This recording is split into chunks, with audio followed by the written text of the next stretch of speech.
እግዚአብሔር ስም የተመሰገነ ይሁን። እንዴት ናችሁ? ደህና ናችሁ? በዚህ እናንተ በየሮቡ እየተገናኛችሁ የጌታን ቃል እንደምትማሩ ሰምቻለሁ እና በጣም ጥሩ ጊዜ እንዳሳለፋችሁ ሰምቻለሁ። ዶክተር ምህረት ነግሮኛል። ይሄንን ስትማሩ ረጅም ጊዜ እንደቆያችሁ የሐዋርያት ስራን ስትማሩ ከዚያ በኋላ ደግሞ ሌሎች በየአርዕስቱ ስትማሩ ቆይታችኋል። ዋና ርዕሰ ጉዳዩ ተሐድሶ እንደሆነ ሰምቻለሁ እና በዚያ መስመር እኔም ልቀጥል ነው ያሰብኩት። ስለዚህ ማያልቅ ነገር ስለሆነ ነው የተሐድሶ ጉዳይ። እኔም ደግሞ ትንሽ ልጨምርበት ነው የፈለኩት። በእግዚአብሔር እርዳታ ጥቂት ሮቦች አብረን እንካፈላለን ብዬ አስባለሁኝ እዚህ እየመጣሁኝና መሀከል ያነከስኩ እንደሆነ የሚያግዙ ሰዎች አይጠፉም፣ ግን እንቀጥላለን በየሮቡ ብዬ አስባለሁ። እግዚአብሔር ይመስገን፣ ስሙ ይቀደስ። ደስ የሚል ነው በጣም። ደግሞ የመማር ጉጉት ደግሞ ግንባራችሁ ላይ አያለሁ። እውነት ነው አይደለም? ይሄ ነገር በጣም አያለሁና እግዚአብሔር የተባረከ ይሁን። የጌታን ቃል ለመካፈል ቅድምም እንደተዘመረው ልባችንን የሚያሳርፍ ስለሆነ ለዚያ ትልቅ ልቡና ስላላችሁ በጣም ደስ ብሎኛል እና ክብር ለእግዚአብሔር ይሁን። እሱም ደግሞ ቅዱስ ቃሉን ይስጠን። ከሱ የምንቀበል ሰዎች ነን። አጭር ጸሎት ጸልየን ብንቀጥል ደስ ይለኛል። እግዚአብሔር ሆይ አስተማሪያችን ነህ፣ ብዙ ነገር ነህ አንተ፣ ግን ደግሞ መምህራችን ነህ። ስምህ ከፍ ከፍ ይበል። የምትናገር አምላክ ነህ፣ ባለቃል ነህ። አቤቱ ጆሮ ፈላጊ ነህ። ጆሮ ያለው ይስማ ብለህ የተናገርክ ነህ። ከፍ ከፍ በል እባክህ። ጆሮም ስጠን፣ አንደበትም ስጠን፣ በጌታ በኢየሱስ ክርስቶስ ከፍ ያለ ስም አሜን። እግዚአብሔር ይመስገን። ስለ ተሐድሶ ሳስብ አንድ ነገር በአእምሮ ይመጣ። እንዴት ተሐድሶ የሚባል ነገር ደጋግመን ማንሳት ልክ ነው ወይ የሚል ጥያቄ መጣብኝ። በቃ እኔ የምለው አንድ ጊዜ ኦቨርሆል የሚባል ነገር አለ። መኪና ይታደሳል አንድ ጊዜ እንደምታውቁት፣ ወይም ቤት ይታደሳል፣ በደንብ ይጠረጋል፣ ቀለም ይቀባል፣ ይወለወላል፣ ይቀየራል። አይበቃም ወይ አንድ ጊዜ በቃ አንዴ በዘመቻ ተሐድሰን አይበቃም ወይ? ምንድነው እዚህ ነጋ ጠባ ተሐድሶ የምንለው የሚል ሐሳብ መጣብኝ። ሁለት ነገር ነው የገባኝ። አንዱ የገባኝ ነገር ተሐድሶ ታዟል፣ በትእዛዝ ተሰጥቶናል። ቀኝም ግራም ማንለው ነገር ነው። በልባችሁ መታደስ ተለወጡ እንጂ ይህን ዓለም አትምሰሉ ብሎ በቀጥታ የታዘዝነው ትእዛዝ ነው። ስለዚህ በወዘን ለመቀመጥ አልተፈቀደልንም። አረ እኔን አይመለከተኝም ይሄ ማለት አንችልም። እንድንታደስ ተጠርተናል። ያውም በውስጥ በልቡናችን፣ በአእምሯችን፣ በልባችን መታደስ እንድንለወጥ ተጠርተናል። የሚገርም ነገር ነው። እኛ የተለወጥን ሰዎች ነን ብለን ነው የምንነጋገረው። ቋንቋችንም እንደሱ ነው። የተለወጠ ሰው ነው እሱ፣ ጌታን አግኝተዋል ብለን ነው የምንጠይቀው። ግን እንድንለወጥ ለእኛ ለራሳችን ይነገረናል ጌታን ካገኘንም በኋላ። ሌላ አንድ ጥቅስ ትዝ ያለኝ በኤፌሶን ምዕራፍ 4 ላይ ያለ ጥቅስ ነው። ሁላችሁ የምታስታውሱት ጥቅስ ይመስለኛል። እዚያ ላይ ምን ይላል?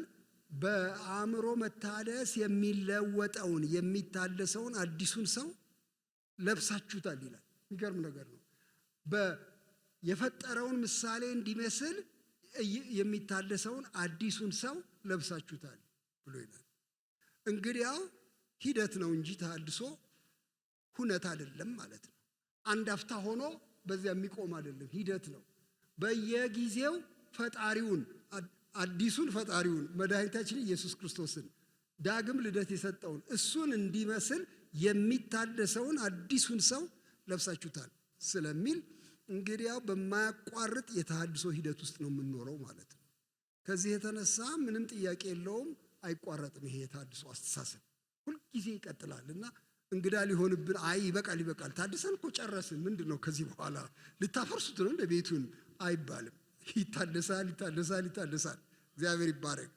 ግን ለዚህ እድሳት ደግሞ አንድ በጣም ልቤን የነካኝ፣ ቅድምም ሲዘመር አሰላስለው ነበረ፣ በጣም ልቤን የነካኝ ተሐድሶ እንዳይቋረጥ የማይነጥፍ ምንጭ አለን። እግዚአብሔር ይባረክ። እሱ አስደስቶኛል በጣም። ተሐድሶ በጉልበታችን የምንገፋው ጉዳይም አይደለም። የሚያድሰን እሱ ነው። እሱ ጋር ሁልጊዜ ፍሬሽነስ፣ ሁልጊዜ አዲስነት፣ ሁልጊዜ ትኩስነት፣ እሱ ጋር ምንም የማይደክም ጉልበት፣ የማይደክም ብርሃን አለ።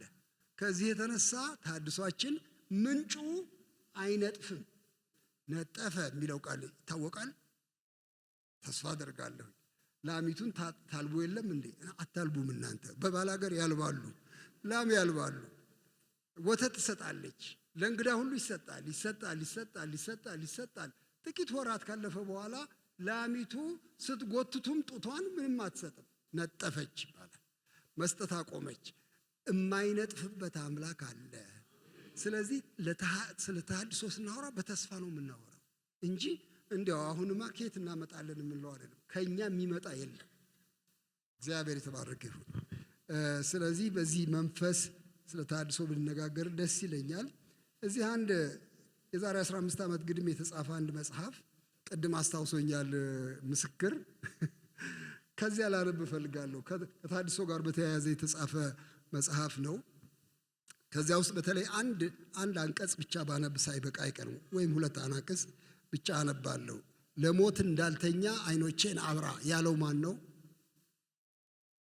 እንደዚህ የሚል ጥቅስ ታስታውሳላችሁ? አቤቱ ለሞት እንዳልተኛ አይኖቼን አብራ ብሎ ተናግሯል መዝሙረ ዳዊት ላይ። ይሄ ምንድነው የሚያሳየው? ስተኛ በዚያው ለሞት እንዳልተኛ ጭልጥ ብዬ እንዳልቀር አይኖቼ ምን አርግልኝ? ክፈትልኝ፣ አድሰኝ ነው። አለመታደስ አንድም መደምሰስ ነው ይላል ይሄ ጽሑፍ። አደጋው እሱ ነው። በእውነት ብታደስ ባልታደስ ኢዚት አን ኦፕሽን? እሱ ነው ጥያቄው። ባልታደስስ ምን ይሆናል? በቃ ያለኝን ይዤ ብኖርሳ? ያለኝን ይዤ መኖር አልችልም። እሱ ነው በጣም እኮ ስለ ተሐድሶ እንድነጋገር የሚያደርገን። አለመታደስ አንድም መደምሰስ ነው። ድምሳሴው በሰላ ምሳር ዛፍ ተቆርጦ ሲገነደስ አይነት ያፍታ መዓት ባይመስልም ክፉ ደዌ ውስጡን እየበላው የሰራ አካላቱን ያሟሰሰው መጻጉዕ ተስለምልሞ ጸጥ እንደሚለው አይነት በለሆሳስ ነው። እንግዲያው ይሄ አሟሟት በዝግታ ስለሆነ ነው የማይታወቀው እንጂ የማይታደሰው እየሞተ ነው ማለት ነው። እየሞተ ያልቃል። ቀስ ብሎ ይሞታል። አሁን እኛ የምንነጋገረው እዚህ ቤተ ክርስቲያን ተሰብስበን እንዳንሞት ነው። እንታደስ የሚለው የዝግታ ሞት እንዳያገኘን ነው። ሞትም ሂደታዊ ነው ተሐድሶ እንደሆነ ሁሉ። ስለዚህ እንግዲያው እንታደስ የሚል ጥሪ ነው። ሰው ብቻውን ከተተወ ወይም ሰው ብቻውን የተተወ እንደሆነ ግስገሳው ወደ ውድመት ነው። ጥረቱ ሁሉ ይሟጥጣል፣ ማንነቱ ይሟልጣል፣ አፈር ይሸተዋል። ራሱን በራሱ ማዳን የማይችል የህይወት ውሃ ፈላጊ የደረቅ መሬት እምቡጥ ነው። የመኖርና የመስራት ሰርቶም ውጤት የማምጣት አቅሙ ሕያው እግዚአብሔር ብቻ ነው። የሁል ጊዜ ተደጋፊነታችን ምስጢሩም ይኸው ነው። እኛ ዘንድ ህይወት አይመነጭም፣ እሱ ዘንድ ግን ህይወት አይቋረጥም። ማንም የተጠማ ቢኖር ወደ እኔ ይምጣና ይጠጣ፣ በእኔ የሚያምን መጽሐፍ እንዳለ የህይወት ውሃ ምንጭ ከውስጡ ይፈልቃል ያለው ጌታ ኢየሱስ ስሙ ይባረክ። ስለዚህ ይሄ ተስፋ አለን ማለት ነው። በቃ የማይቋረጥ ውሃ የማይቋረጥ ምንጭ ሆኖ ጌታ ራሱን አቅርቧል። ስለዚህ ስለ ተሐድሶ የሚያወራ ማንም ሰው ጉልበቱና ድፍረቱ ይሄ ኢየሱስ። እሱ ማንም የተጠማ ቢኖር፣ ማንም ያረጀ የመሰለው፣ ማንም የቆሸሸ የመሰለው፣ ማንም የተበላሸ የመሰለው ሰው ሊታደስ ይችላል፣ ወደ እኔ ይምጣ ብሎ ጮኸ ነው እንዲያውም የሚለው። ጮኸ። ምን አስጮኸው አልኩኝ አንድ ቀን። የእውነታው ትልቅነት ሳይሆን አይቀርም ያስጮኸው፣ የሰው ጥማትም ሳይሆን አይቀርም። የተጠማ ማንም ቢኖር ወደ እኔ ይምጣና ይጠጣ አለ። እንግዲያው ስለ ተሐድሶ መነጋገራችን ተገቢ ነገር ነው ብዬ እኔ አምናለሁ። ግን እንዴት ባለ መንገድ ዛሬ እንነጋገር ከዚህስ በኋላ የሚለውን ትንሽ ፍንጭ ብቻ ሰጥቻችሁ ከዚያ በኋላ አብረን እንነጋገራለን። እኔ ያሰብኩት እንግዲህ ተሐድሶ ከማየት ጋር የተያዘ ነው ብዬ አስባለሁ። ተገቢውን ነገር ከማየት ጋር የተያዘ ነው። አንድም ይሄ የተሐድሶ የማየት ግንኙነት በተለይ እኔ ላነሳላችሁ የምፈልገው ከዮሐንስ ራእይ ነው። የዮሐንስ ራእይ ከነስሙ የራእይ መጽሐፍ ነው። የራእይ መጽሐፍ የማየት መጽሐፍ ነው። ርእየ አየ ማለት ነው በግዕዝ። ራእይ የታየ ነገር ማለት ነው፣ ወይም የሚታይ ነገር። እንግዲያው በዚህ በዮሐንስ ራእይ ውስጥ የሚታዩ ነገሮች አሉ። ብዙዎቻችን ዮሐንስ ራእይን ስናስበው የሚታዩቱ ቀንዳም አውሬዎች፣ ባለክንፍ መላእክት፣ ብዙ ውሃዎች፣ የሚያስፈሩ ነገሮች ናቸው የሚታዩን። ግን እሱ ብቻ ነው ወይ የሚታየን ነው ጥያቄው። እውነት ለመናገር የዮሐንስ ራእይ የጌታችን ኢየሱስ ክርስቶስ ራእይ ነው። ኢየሱስ ክርስቶስ በቸርነቱ ለዮሐንስ የገለጠለት የራሱ ራእይ ነው። እንግዲያው የሚታየው መድኃኒታችን ኢየሱስ ክርስቶስ ነው። ዮሐንስ ራእይ የተሐድሶ መጽሐፍ ነው ብዬ እኔ አምናለሁ። እንዴት እንደምታስበው አላውቅም። ብዙ ሰው ዮሐንስ ራእይን ስለ መጨረሻው ዘመን ነው የሚያስበው። ልክ ነው። የመጨረሻው ዘመን የፍጻሜ ዘመን ታሪክ ያለበት ነው። እንዴት እንደሚያልቅ ይህ ዓለም የሚያሳይ ነው። ትልቅ ጦርነትና ድሉን ደግሞ አብሮ የሚያሳይ ነው። ይሁን እንጂ መልእክቱ የተሐድሶ ነው። ምክንያቱም እዚያ ላይ ታችሁ እንደሆነ ለሰባቱ አብያተ ክርስቲያናት ይህን መልእክት ምን አድርግ ጻፍ ነው የሚለው። ጻፍ መልእክት ነው ነገሩ፣ መልእክት ነው። በራእይ መልክ የተገለጠ መልእክት ነው። እንግዲህ አሁን መልእክቱ ምንድነው ስል የተሐድሶ መልእክት ነው። ሰባቱን አብያተ ክርስቲያናት ምንድነው የሚላቸው? ታደሱ ነው የሚላቸው። ይሄ ነው በቃ መልእክቱ። ስለዚህ ከዚያ መጽሐፍ ወስደን የተሐድሶ ምን እንደሆነ ትንሽ አብረን እንድንመለከት ነው ፍላጎቴ ማለት ነው ባጭሩ። ይሄን ካልኩኝ እንግዲያው ይሄ ማየት የሚለው ነገር ምን አመጣው ታዲያ እዚያ ላይ ልትሉኝ ትችላላችሁና ትንሽ ቀኝ ግራ እያልኩኝ ስለ ማየት ተናግሬ ወደዚያ መጽሐፍ አብረን እንድንሄድ ልጋብዛችሁ እፈልጋለሁኝ። ማየት የሰውን ሁለንተና ይነካል፣ የሰውንም አካሄድ ሁሉ ይለውጣል። ምንም በዚህ በኩል ጥያቄ የለውም። በኋላ ይሄን ሳስብ የመጡልኝ ሐዋርያቱ ናቸው። አንደኛው ጴጥሮስ የሚባለው ሐዋርያ፣ ሌላው ጳውሎስ የሚባለው ሐዋርያ፣ ሶስተኛው ደግሞ አሁን የምናጠናው ይሄ ዮሐንስ የሚባለው ሐዋርያ። እነዚህ ሐዋርያት ሁሉ ከሆነ ማየት ጋር የተያያዘ ታሪክ አላቸው፣ የራሳቸው ታሪክ አላቸው። እና ያንን ማየታቸውን ነው የጻፉልን፣ መልእክት አድርገው ያቀረቡልን። ለምሳሌ ከጴጥሮስ ልጀምር። ጴጥሮስ ለምሳሌ አንድ ነገር አየ፣ በጣም ኮንቪንስድ ሆነ፣ በጣም ኮንቪክትድ ሆነ፣ በጣም ልቡ ተነካ፣ ተለወጠ። እስከ መጨረሻ ይዞት ዘለቀ። ይሄ እይታው የት ጋ ነው እሱ? ለምሳሌ ሁለተኛ ጴጥሮስ ምዕራፍ 1 ላይ የጴጥሮስን ትንሽ ላነሳ ፈልጋለሁ። ሁለተኛ ጴጥሮስ ምዕራፍ 1 ላይ በጣም ልቤን የሚያስደስተኝ ነው። ሁሌ ባወራው ማልሰለቸው ስለሆነ ነው ወደዚያ የምጎትታችሁ። ሁለተኛ ጴጥሮስ ምዕራፍ 1 ቁጥር 16 ጀምሮ ያለው ነው። እዚያ ምናልባት አውዱ ሰፋ ያለ ሊሆን ይችላል፣ ግን ቢሆንም የእይታ ነገር አለው እና እሱ ላነሳ ስለፈለኩኝ ነው። እንዲህ ይላል፣ የእርሱን ግርማ አይተን እንጂ በብልሃት የተፈጠረውን ተረት ሳንከተል የጌታችንን የኢየሱስ ክርስቶስን ኃይልና መምጣት አስታወቅናችሁ። ከገናናው ክብር በእርሱ ደስ የሚለኝ የምወደው ልጄ ይህ ነው የሚል ያ ድምፅ በመጣለት ጊዜ ከእግዚአብሔር አብ ክብርንና ምስጋናን ተቀብሏልና፣ እኛም በቅዱሱ ተራራ ከእርሱ ጋር ሳለን ይህን ድምፅ ከሰማይ ሲወርድ ሰማን። ከእርሱም ይልቅ እጅግ የጸና የትንቢት ቃል አለን።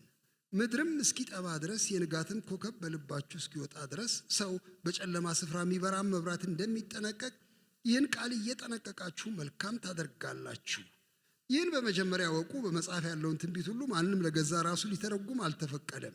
ትንቢት ከቶ በሰው ፈቃድ አልመጣምና፣ ዳሩ ግን በእግዚአብሔር ተልከው ቅዱሳን ሰዎች በመንፈስ ቅዱስ ተነድተው ተናገሩ ይላል።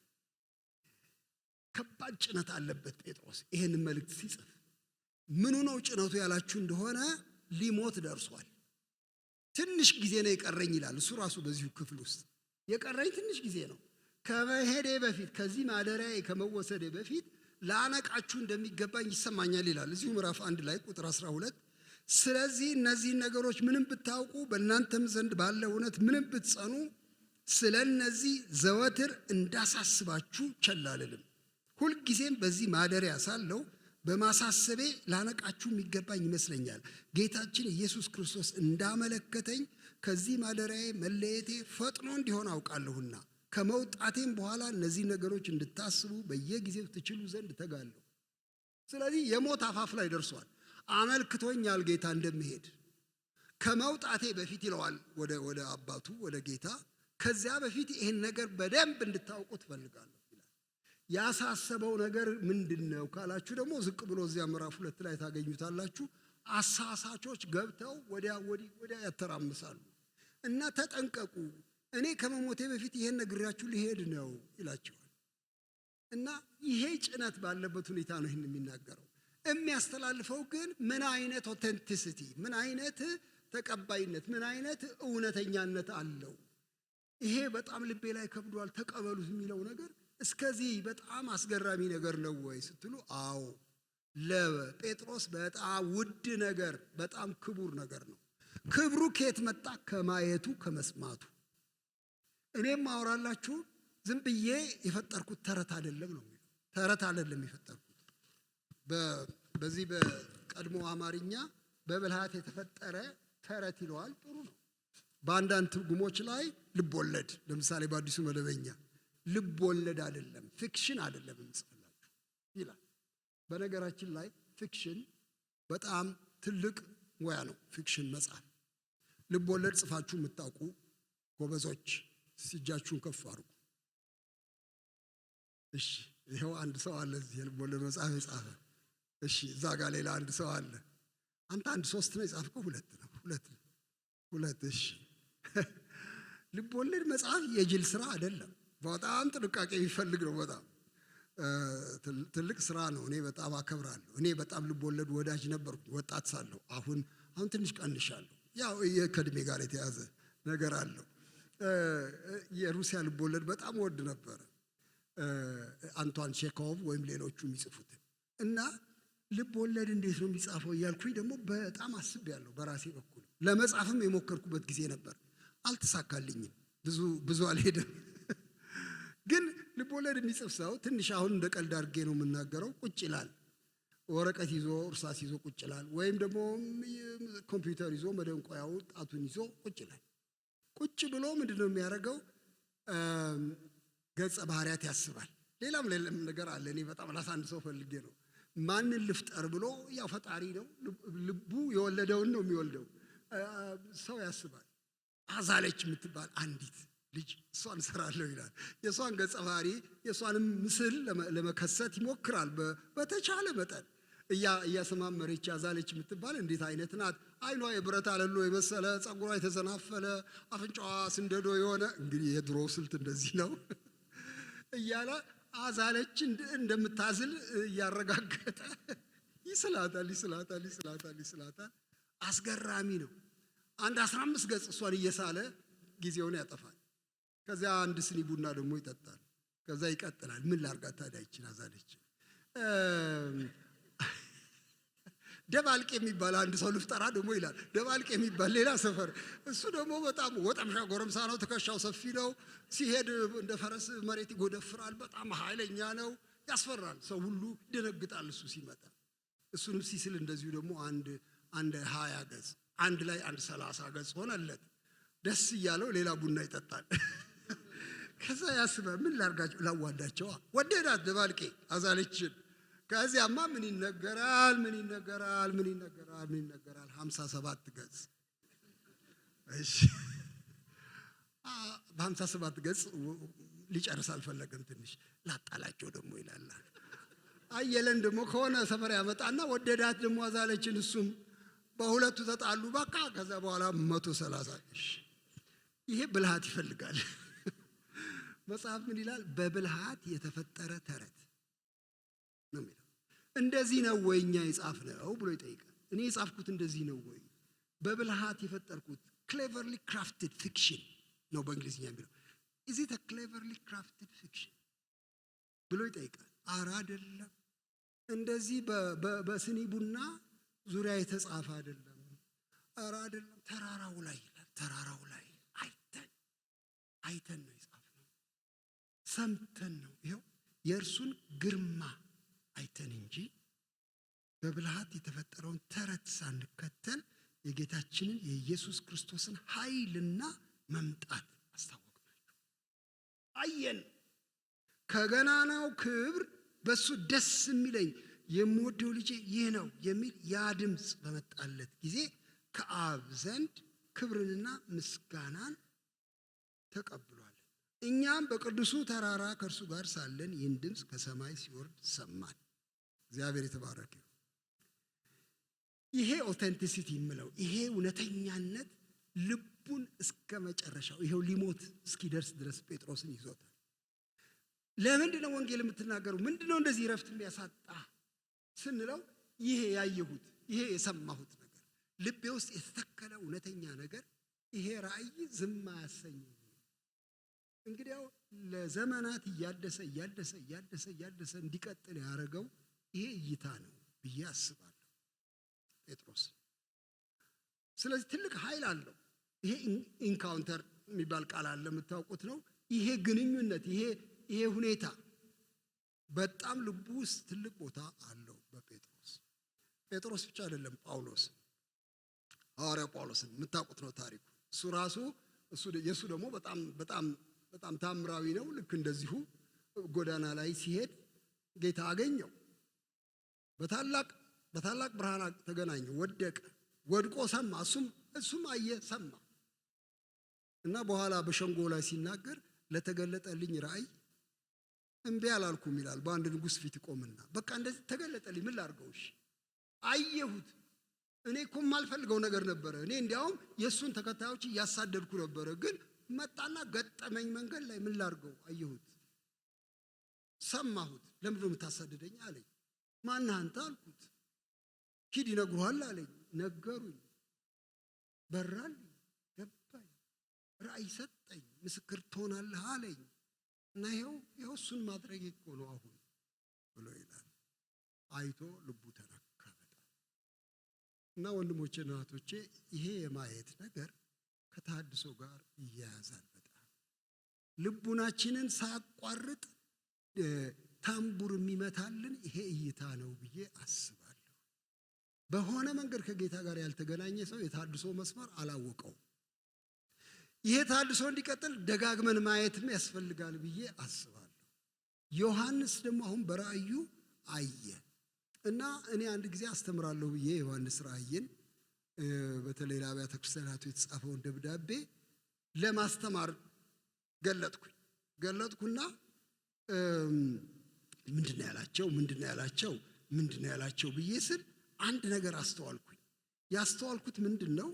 በዮሐንስ ራእይ ምዕራፍ 1 ላይ ስዕል ነው የሚያሳየው እና ስለሚመጣው ዘመን ከማሳየቱ በፊት ስለሚሆኑ ልዩ ልዩ ሁኔታዎች ከመናገሩ በፊት ስለ ጦርነቱ ዝርዝር ከማውራቱ በፊት ስለ ኢየሱስ ክርስቶስ ነው የሚያወራው። ለአብያተ ክርስቲያኑ ደግሞ ከዚህ ስዕል ውስጥ እየቆረጠ በልካቸው ይልክላቸዋል። 7ቱን ደብዳቤዎች ስመለከት በ7ቱም ውስጥ የኢየሱስ ክርስቶስ ስዕሎች ነው ያሉት፣ ቁራጭ። እናንተ ትልልቅ ስዕሎች አይታችሁ እንደሆነ አላውቅም። ምናልባት በስዕል ኤግዚቢሽን ላይ ተገኝቶ የሚያውቅ ሰው አለ? ስዕል ኤግዚቢሽን አይታችኋል? እሺ፣ እዚያ ላይ ምን ያደርጋሉ? ትልቁን ዋና ስዕል ብሎ የሚያስበውን ሰውየው አንዳንድ ጊዜ ይለጥፋል።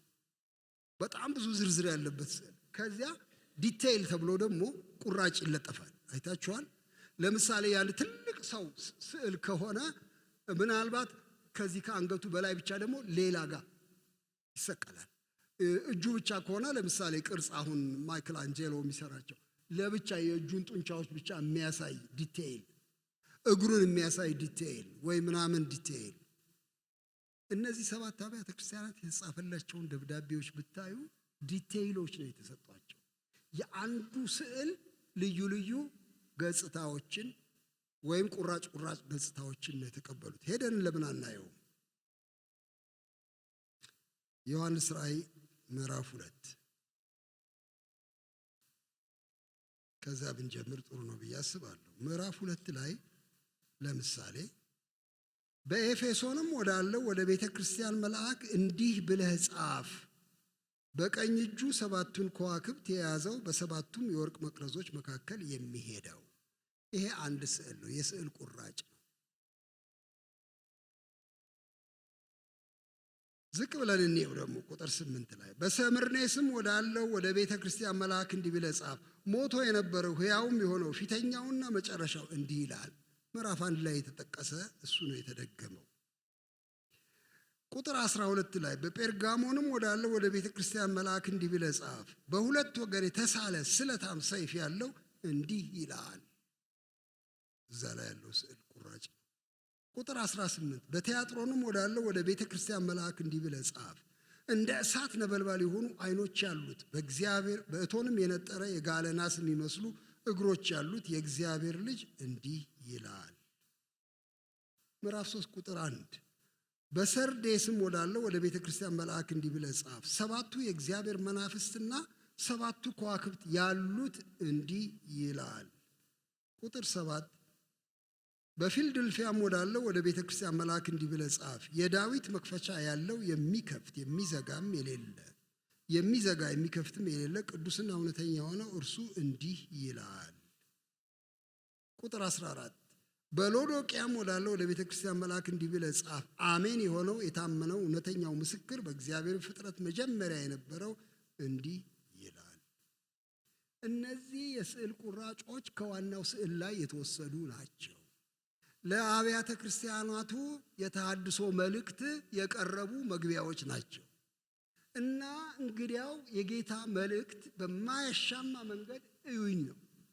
እዩኝ እኔን መጀመሪያ ምነቅፍብህ ነገር ምንድነው? ማመሰግንልህ ነገር ምንድነው? መሆን ያለብህ ምንድነው? ከመባባላችን በፊት እኔን እዩኝ ነው የሚለው። ለካ የተሐድሶ ዋናው እሱን ማየት፣ ከዚያ እይታ ነው መስመር ውስጥ የምንገባው። ራሳችንም ልክ እንድንገባ የምናደርገው ያን እይታ በውስጣችን ስንይዝ ነው። ጌታ ራሱን ሊያሳይ ይፈልጋል። የሚያድሰንም ራሱን በማሳየት ችግራችንን በመንገር ብቻ አይደለም፣ ከዚህ ውጡ ብሎ በማዘዝ ብቻ አይደለም። ወንድሞችና እህቶቼ እኔ በቃ ይሄ ነው የገባኝ። በጣም ራሱን ሲያሳየን ወዲያው ራሳችንን ማየት እንጀምራለን፣ መጠየቅ እንጀምራለን፣ መመራመር እንጀምራለን፣ መጠየፍ እንጀምራለን፣ መደንገጥ እንጀምራለን፣ መማጠር እንጀምራለን፣ አድነኝ ማለት እንጀምራለን። እግዚአብሔርም ይረዳናል። እግዚአብሔር የተመሰገነ ይሁን። ልክ በማነው ኢሳይያስ ነው እንደዚህ ሆነው እግዚአብሔር እሱን ያው ሊያድሰው ሊልከው ሲፈልግ መጀመሪያ ያደረገው ራሱን ማሳየት ነው። አሳየው ባልጠበቀው ሁኔታ አሳየው እና እኔ ምን አስደነግጠው አልኩኝ። አንድ ቀን እንዲህ ከእግዚአብሔር ጋር ሲነጋገር አልኖረም እንዴ ኢሳይያስ? ልክ ያን ቀን ግን የሚገባበት አጣ። ለምን? በዙፋን ላይ አየው፣ ትልቅ ዙፋን ክብር አየ። እዚያ ድምፅ ሰማ፣ ቅዱስ ቅዱስ ቅዱስ ቅዱስ እግዚአብሔር። ጢስ አየ።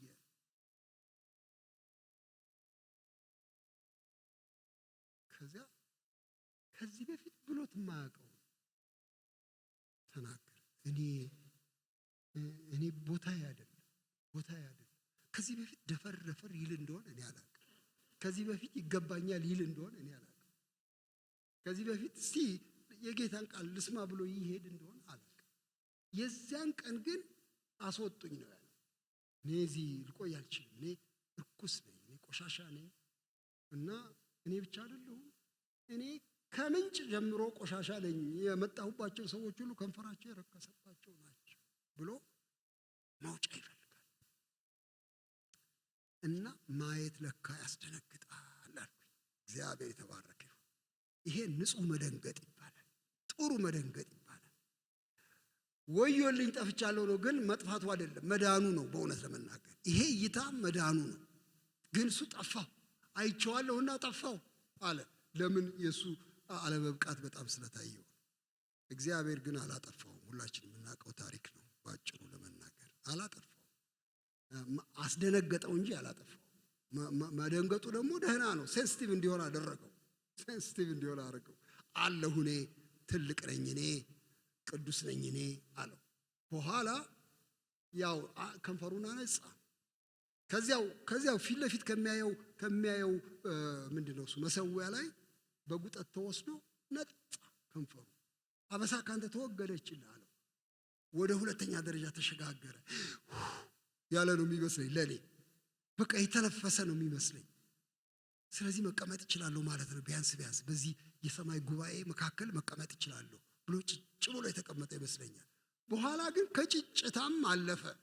ማን ይሄድልናል ሲል የሰር ብሎ እጅ አወጣ። እኔ ሄዳለሁ አለ። እንዴ አንተ ቅድም ሞታለሁ ያልክ ሰውዬ አሁን ምን ነካ? ማየት መዳሰስ ለወጠው። እግዚአብሔር የተባረከ ይሁን። እና ሌላ ሰው አደረገው። በቃ ሌላ የእግዚአብሔር ሰራዊት አባል አረገው እና እኔ ይሄ ማየት የሚባለው ነገር በጣም ዋና ነው ብዬ እላለሁ። እንዴት ያሳያል እግዚአብሔር? ምን ያሳያል እግዚአብሔር? በራሱ መንገድ የሚሰራው ስራ ነው። በኢንዲቪጁዋል ላይፍ፣ በቤተ ክርስቲያን ህይወት፣ በማህበራዊ ህይወት፣ በአገር ህይወት እንኳን ያሳያል። እግዚአብሔር ማንነቱን ያሳያል። ዛሬ አንድ ቦታ ስንጸልይ ነበረ። እዚያ ላይ በቃ አሳያቸው፣ ራስህን ግለጥ። እነዚህ ትልልቅ የሚባሉ ሀገሮች፣ ትልልቅ የሚባሉ መንግስታት፣ ትልቅ የሚባሉ ሰዎች በጭፍን እየሄዱ ብዙ ነገር እንዳያደርጉ በቃ አንተ አይን ክፈት እንጂ አንተ ታይ፣ ራስህ ወይ አስደንግጥ ወይ አንድ ነገር አድርግ እንጂ እያልን እንጸልይ ነበር። እና ማየት ነው የእድሳታችን መጀመሪያ ብዬ አምናለሁ። እና በዮሐንስ ራእይ ላይ ታየ። እንግዲህ ወደ ዮሐንስ ራእይ ምዕራፍ 1 ልመልሳችሁ ነው። እዚያ ላይ የታየው ነገር ምንድን ነው? ዮሐንስ ምን ብሎ ነው የሚጽፈው? እሱን ትንሽ አብረን ብንመለከት ደስ ይለኛል። ይሄ ወንድማችን ዮሐንስ እግዚአብሔር ይባርከው፣ በእውነት በታማኝነት ነው የጻፈልን። ስለ ራሱም ይናገራል፣ ስለ መድኃኒታችን ስለ ኢየሱስ ክርስቶስም ይናገራል፣ ስለ እርሱ የገባውን ነገር ይናገራል። እዚያ ምዕራፍ 1 ላይ እሱም ራሱ እንዳለው ለእግዚአብሔር ቃልና ለኢየሱስ ክርስቶስ ምስክር ላየውም ሁሉ መሰከረ ብሎ ነው ዮሐንስ ራሱን ቁጥር 2 ላይ የሚገልጠው።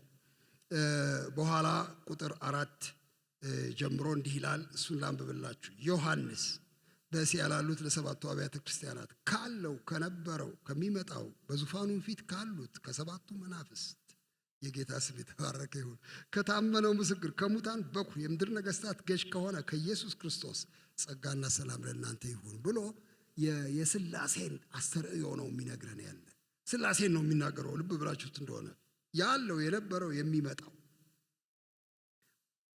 እግዚአብሔር አብ በዙፋኑ ፊት ካሉት ከሰባቱ መናፍስት ቅዱስ መንፈስ ከታመነው ምስክር ከሙታን በኩር የምድር ነገስታት ገዢ ከሆነው ከኢየሱስ ክርስቶስ እግዚአብሔር ወልድ ለእናንተ ጸጋ ይሁን ብሎ እሱ ነው በአንድ ጊዜ ፊታቸው ላይ ግልጥ አድርጎ የሚያሳየው።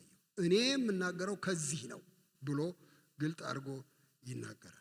ከዚያ ሁለተኛ ነገር ያነሳል። ሁለተኛው ነገር ዝምድናችንን ነው። ከዚህ ስላሴ ጋር ምን አያያዘን፣ በተለይ ከኢየሱስ ክርስቶስ ጋር ምን አዛመደን የሚለውን እዛ የሚቀጥለው አንቀጽ ላይ ያሳየዋል። ለወደደን ከኃጢአታችንም በደሙ ላጠበን መንግስትም ለአምላኩና ለአባቱም ካህናት እንድንሆን ላደረገ ለሱ ከዘላለም እስከ ዘላለም ድረስ ክብርና ኃይል ይሁን፣ አሜን። እግዚአብሔር ይባረክ። ስለዚህ በአንድ ጊዜ ፖዚሽን ነው የሚሰጠን ያለ። እሱ አለ በዙፋኑ ላይ፣ እኛ አለን። እኛና እሱን ምን አገናኘን? ይሄ እግዚአብሔር ወልድ ወደደን። እግዚአብሔር ይመስገን። ከኃጢአታችን ምን አደረገን? አጠበን። አሁን ኢሳይያስን አነጻው እንዳለ ወደደን፣ ከኃጢአታችን አጠበን፣ ሾመን። ምን አድርጎ? ካህናት አደረገን፣ መንግስት አደረገን። ደግሞም የንጉሥ ካህናት አድርጎ ሾመን። እግዚአብሔር የተባረከ። በዚህ ግንኙነት ያለን ሰዎች በዚህ ስፍራ ላለ ሰው አሁን ከሱ ድምፁን እንሰማለን ብሎ ይሄንን ሜዳ ነው የሚጠርገው ዮሐንስ ገና ሲናገር። ከዚያ ቁጥር 9 ላይ እኔ ወንድማችሁ የሆንኩ ከእናንተም ጋር አብሬ መከራውን መንግስቱን የኢየሱስ ክርስቶስንም ትዕግስት የምካፈል ዮሐንስ ስለ እግዚአብሔር ቃልና ስለ ኢየሱስ ምስክር ፍጥሞ በምትባል ደሴት ነበሩ። በጌታ ቀን በመንፈስ ነበሩ። በኋላይም የመለከትን ድምፅ የሚመስል ታላቅ ድምፅ ሰማሁ ብሎ ይላል። ስለዚህ መጋረጃውን ሲከፍት ዮሐንስን በደሴቱ ላይ እናየዋለን። ያቺ ፍጥሞ የምትባል ደሴት አንድ ቀን እኔ ወደ ግሪክ ሀገር ሄድኩኝና ከዚያ ወገኖች ደሴቱን ልናሳይህ እንፈልግ ነበር፣ ይህን የፍጥሞን ደሴት አሉኝ። ባየውማ እንዴት ደስ ይለኝ ነበር አልኩ።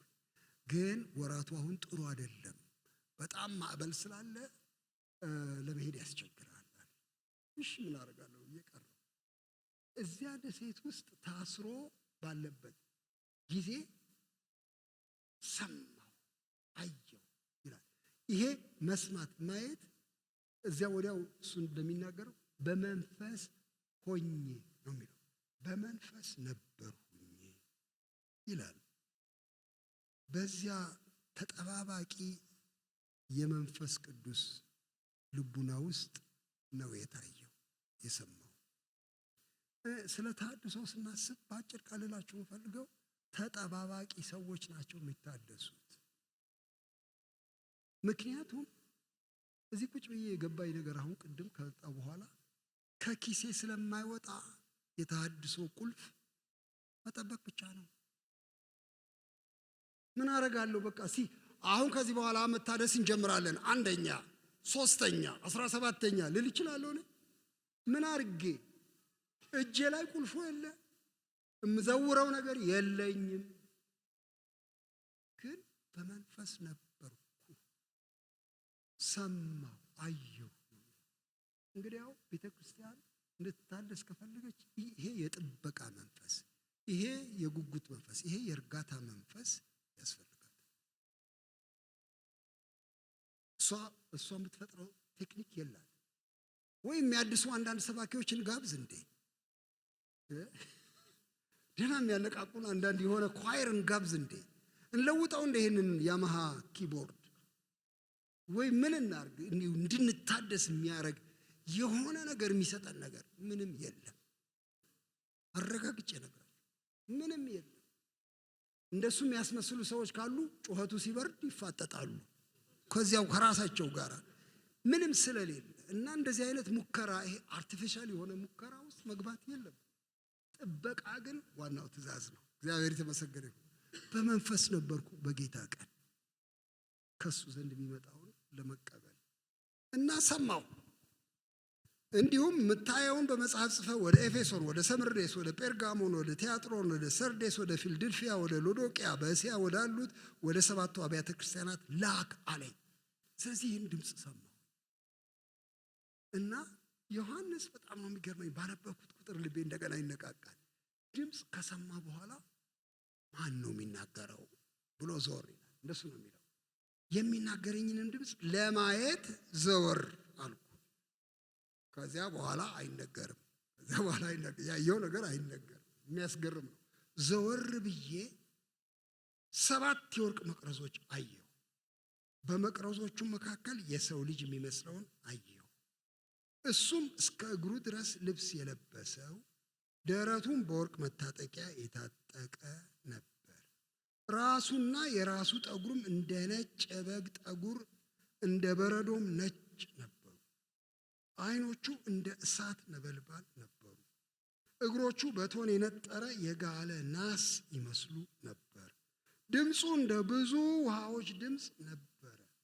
በቀኝ እጁ 7 ከዋክብት ነበሩ። ከአፉም በሁለት ወገን የተሳለ ስለታም ሰይፍ ወጣ። ፊቱም በኃይል እንደሚበራ እንደ ፀሐይ ነበር። This is a picture። ዮሐንስ ያየው ይህን ሰውዬ ነው። አይቶት በማያውቀው መንገድ፣ ሊገምት በማይችለው ሁኔታ አየሁት ብሎ ይላል። እና እኔ አንድ ቀን ልክ እዚህ ጋር ባቆም እኔ ብሆን ይሄን ያየሁት እቆማለሁ ወይ ብዬ አልቆምም። ይሄ በቃ ሄዶ እሱም ራሱ እንዳለው ድፍት አልኩ ነው። ይሄን አይቼ እንዴት ቆማለሁ? ያልጠበቅኩት ነገር ነው። ምክንያቱም እናንተ ራሳችሁ አስቡት እስቲ። ይሄ ትዕይንት በጣም የሚያስገርም ነገር ነው። የወርቅ መቅረዞቹ ምናልባት ደስ የሚሉ ሊሆኑ ይችላሉ፣ ግን ከዚያ መካከል ሰው ልጅ የሚመስል ነው የሚመጣው እና የወርቅ መታጠቂያ ያለው፣ ጸጉሩ ነጭ ነው እንደ በረዶ፣ ዓይኖቹ እንደ እሳት ነበልባል ናቸው። ከአፉ ውስጥ ስለት ነው የሚወጣው፣ በሁለት ወገን የተሳለ ስለታም ሰይፍ ነው የሚወጣው። እግሮቹ ምንድነው እሱ ናስ ነው የሚመስሉት፣ የነጠረ የጋለ ናስ ነው የሚመስሉት። እና ይሄንን ትዕይንት አይቼ እንዴት ልቁ? እኔ ወንድማችሁ ተደፋው። ይቺ ማስደንገጥ ያልናት መጣበት ዮሐንስ ኢየሱስ ክርስቶስን በክብር አየው። ቅድም ጴጥሮስ ግርማውን አየ ያለውን አሁን ዮሐንስ አየው እና ድቅ አሉ። እኔ አሁን በጣም የምመኘውን ልንገራችሁ፣ ቤተ ክርስቲያን እንደዚህ ውድቅ፣ ምንም ሌላ ትዕይንት ሊጥላት አይችልም። እዚህ እኛ የምንውረገረገው ምንም አይጥላትም። ያስቃት ይሆናል። እንደው እውነት ለመናገር ውይ እንዴት ደስ ይላል የሰውዬ ዛሬ ስስቅ ውዬ መጣሁ እኮ በእውነት እንዴት ያስገርማል። ነገም ጥሩት እባካችሁ ይሄን ሰውዬ እንዴት ደስ ይላሉ እነዚህ ኳር። አይጥለንም መሬት ላይ የሚጥለን እሱን ማየት ነው። እና ያቺ እይታ ነው በግልም ይሁን በማህበር ይሄ እይታ ነው መምጣት ያለበት። ኢየሱስ ማስደንገጥ አለበት። ለምን እንዲህ ትላለህ? አብዛኛው ጊዜ የሚሳለው የኢየሱስ ስዕል ለስላሳ ስለሆነ ነው። አያስደነግጥም። ለስላሳ እጆች፣ ለስላሳ ጸጉር፣ ለስላሳ ጢሞች፣ ቁልጭልጭ የሚሉ አይኖች ነው የሚሳለው። ይሄ እንደሱ አይደለም። የእሳት ነበልባል አይኖች ነው የሚታየው። እንደ ፀሐይ የሚያበራ ፊት ነው የማየውና ወደቅኩኝ። ባየሁት ጊዜ እንደ ሞተ ሰው ሆኜ ከእግሩ በታች ወደቅኩ ይላል። የጌታ ስም ይባረክ። እና ይህችን አወዳደቅ ይስጠን። ተሐድሶ ከዚህ ይጀምራል የሚል ነው። ይሄ ደግሞ በሰው አይፈጠርም። እሱ ራሱ ሲያሳየን ነው የሚሆነው። እኛ መለመንና መጠበቅ ብቻ ነው። ሲያሳየን በመንፈሳችን ውስጥ ይሄን ትዕይንት ሲያመጣ ምን አይነት አምላክ ነው፣ ምን አይነት ጌታ ነው የሚል ድንጋጤ ያግኘን የሚል ምርቃቴን ነው የምሰጣችሁ። እና የታየው ነገር ትንሽ ስለታየው ነገር እናንሳ። ዘይቤያዊ ነው ታውቃላችሁ። ይሄ መጽሐፍ እንደምታውቁት ዮሐንስ ራእይ በምልክቶች የሚናገር መጽሐፍ ነው። በቀጥታ አይደለም። ስለዚህ እያንዳንዱ ነገር አንዳንድ ነገር ያመለክታል። የሁሉም ምልክት ትርጉም የለኝም እውነት ለመናገር አንዳንድ ሀሳቦች ብቻ መስጠት ነው የምንችለው እንጂ ይሄ ማለት ይሄ ነው ብለን በቀጥታ መናገር ያቀታል። ግን አንዳንዱ የሚመስለንም መናገር እንችላለን። ለምሳሌ በወርቅ መቅረዞች መካከል ይመላለሳል የሚለውን እሱ ራሱ ተርጉሞታል። በኋላ እነዚህ 7 የወርቅ መቅረዞች 7ቱ አብያተ ክርስቲያን ናቸው ብሎ ስለተረጎመልን አያፈናፍንም። በቃ ስለዚህ ይሄ ኢየሱስ ክርስቶስ በአብያተ ክርስቲያን መካከል ምን የሚያደርግ የሚመላለስ ነው። ሂዝ ቼኪንግ ሂዝ ብሌሲንግ ይጠይቃል፣ ይዞራል፣ ይመረምራል፣ ያያል። በመቅረዞቹ መካከል ነው ያለው። ስሙን የሚጠሩ መቅረዞች በአብያተ ክርስቲያን ምንም ይሁኑ በመካከላቸው ይመላለሳል። ዳኛ ነው፣ አለቃ ነው፣ እሱ ነው። አሁን አንዳንድ ቦታ እንደው አለ እንዲህ አሁን እንደው በእውነት ዳኛ አለ እንዲህ አሁን ይሄ ቤተ ክርስቲያን የሚሆነው ነገር እነዚህ ሰዎች የሚሆኑት ነገር በእውነት የሚቆጣጠራል እንዴ? ለመሆኑም ይመለከታቸዋል እንዴ? የሚጠይቃቸዋል እንዴ? እነዚህን አሁን ምንላቸው ብዙ ቦታዎች አሉ። እመላለሳለሁ እኔ በመቅረዞቹ መካከል እመላለሳለሁ። እዚያ ስንመለከት የሰው ልጅ የሚመስል የሚለው ጥሩ ነው፣ በጣም ነው። የሰው ልጅ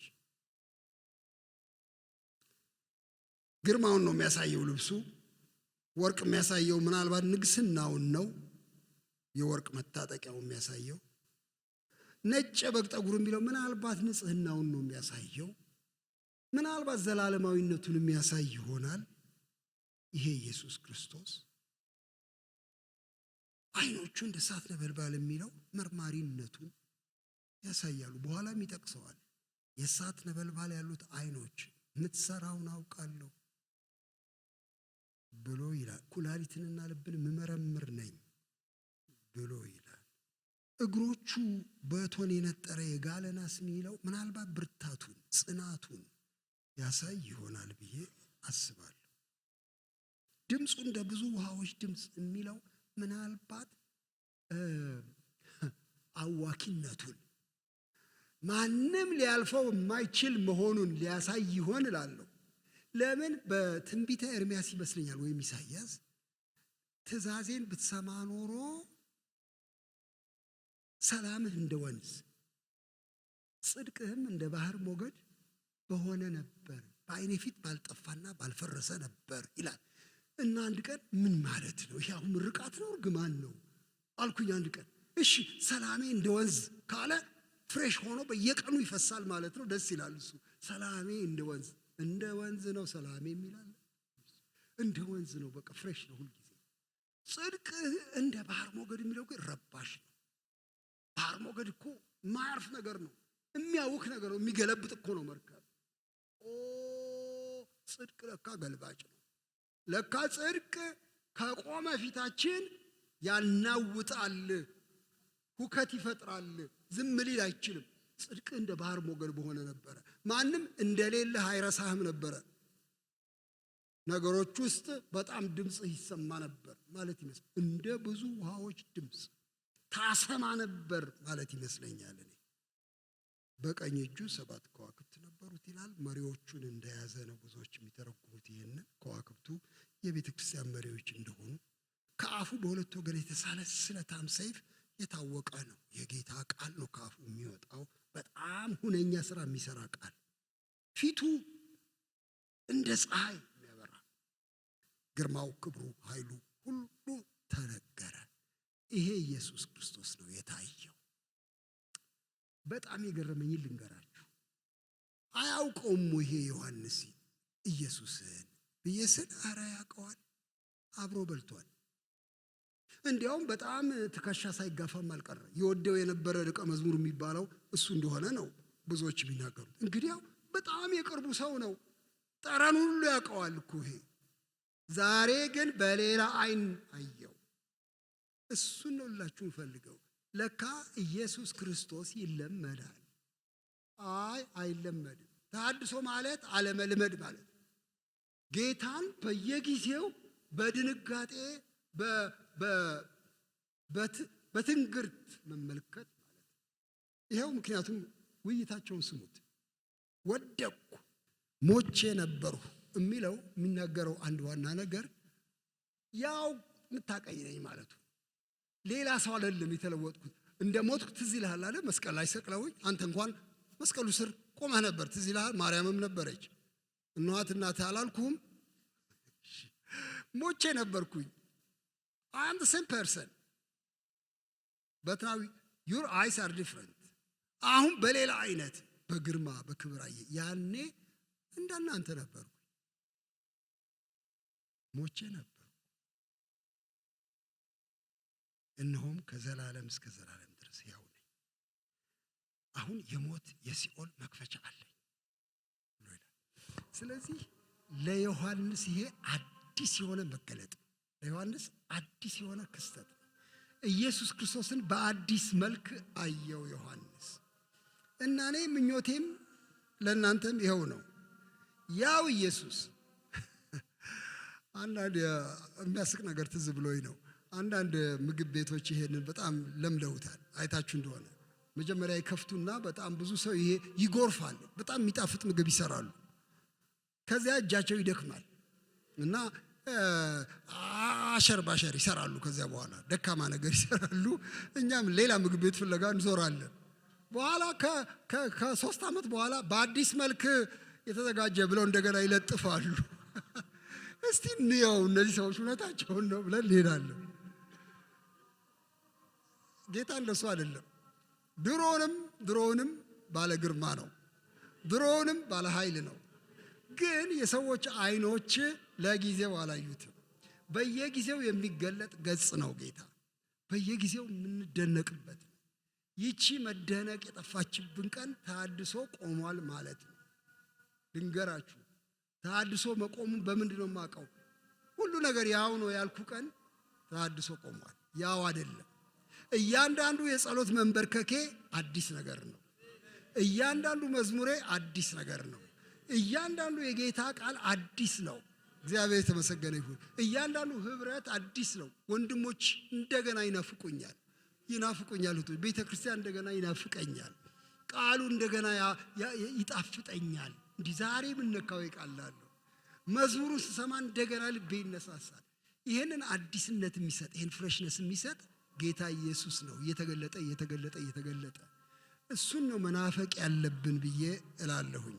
እና ዮሐንስ ወደ ሌላ ዝርዝር ከመግባቱ በፊት ይሄንን ራእይ ያሳየናል።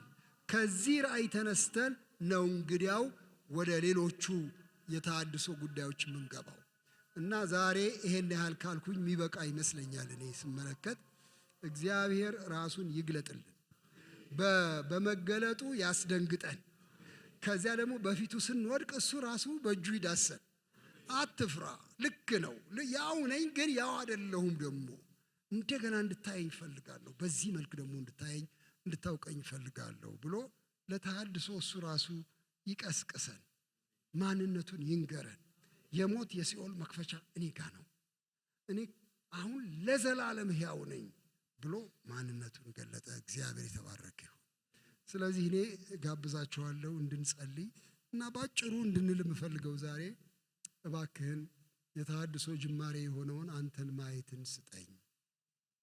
አንተ በሌለህበት የሚታደስ ነገር ስለሌለ እባክህ አንተ ቅረበን፣ ለቤተ ክርስቲያን ቅረባት። የለመደችውን የምታረግ ቸርች አትኑር እባክህ። ሁል ቀን ሊመጣ ይችላል ይሄ ጌታ አጠገባችን ብላ የምትደነግጥ ቤተ ክርስቲያን ስጠን ብለን እንጸልይ። አንድ የሆነ ነገር ሊያደርግ ይችላል ይሄ መድኃኒታችን ብሎ የሚያስብ ማህበረሰብ እግዚአብሔር ይስጠን።